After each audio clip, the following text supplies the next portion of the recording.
Manifestazione di protesta a Campalto per chiedere il ripristino del senso unico in via Bagaron, una richiesta avanzata per ragioni di sicurezza e a sostegno della quale nei prossimi giorni inizierà una raccolta firme.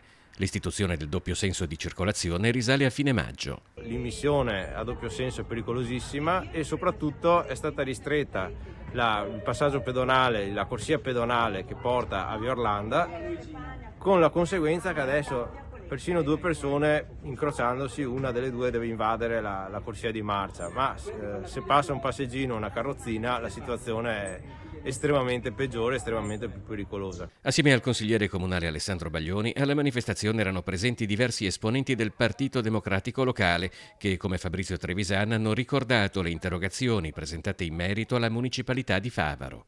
Su queste purtroppo interrogazioni non abbiamo ricevuto nessuna risposta né dalla municipalità né tantomeno dal comune, quindi siamo ancora in attesa di una risposta e il problema permane.